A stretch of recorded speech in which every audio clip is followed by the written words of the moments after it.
Армысыңдар достар, анықталған интегралды қолдану атты сабағының алдарыңызда тұрған тақырыпшасын жалғастырамыз. Осы сабақта жазық фигураның статикалық моментін қарастырамыз. Анықтама. Мұқият оқып түсініп алыңыздар. Қабырғаларының ұзындығы К және L болатын тіктөртбұрыштың К қабырғасына қатысты статикалық моментін есептейік. Осы тіктөртбұрышты келесідей элементар тіктөртбұрыштарға бөлейік. Олардың қандай да біреуін таңдап алайық. Оның ені келесідей болсын, ал ұзындығы К болады. Сондықтан оның ауданы былай есептеледі. К қабырғасынан қызылмен штрихталған тіктөртбұрышқа дейінгі қашықтықты былай белгілейік. Қызыл штрихпен ерекшеленген тіктөртбұрыштың ауданын осы қашықтыққа көбейтсек, элементар статикалық момент анықталады.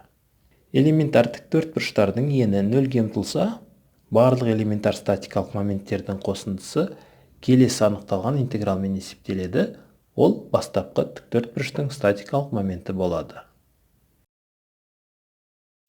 АБ кесіндісінде үзіліссіз f функциясының графигі берілсін. Осы графикке сәйкес қисық сызықты трапецияның статикалық моментін есептеу керек. АБ аралығын бөліктейік.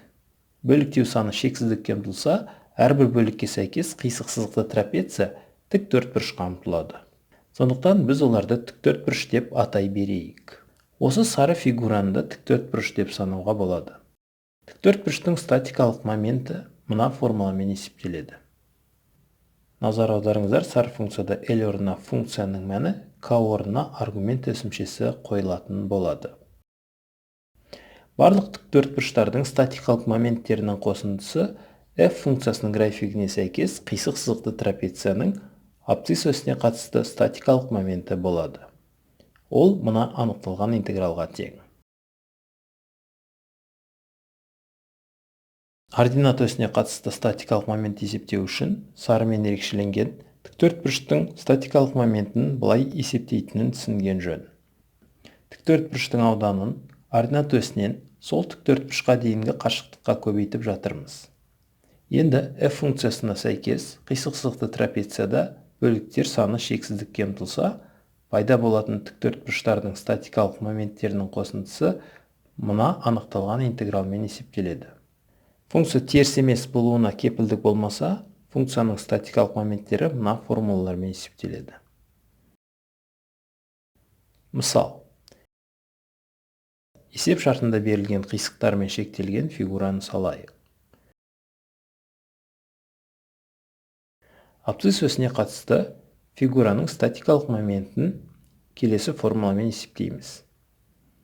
Осы формулаға сәйкес мынадай анықталған интеграл жазайық. Оны есептейік.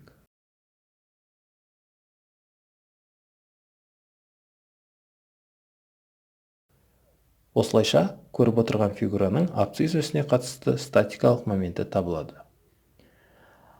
Ординат осіне қатысты функцияның статикалық моменті келесі формуламен есептеледі. Оған сәйкес келесідей анықталған интеграл жазайық. Оны есептейік.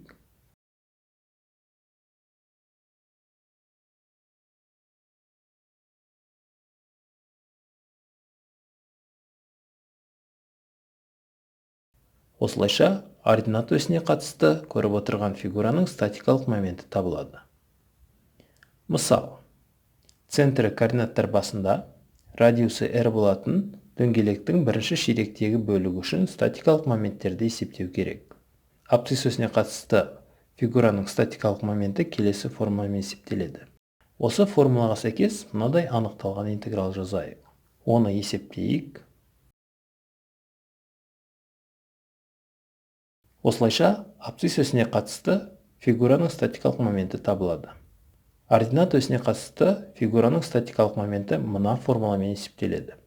Осы формулаға сәйкес келесідей анықталған интеграл жазайық. Оны есептейік.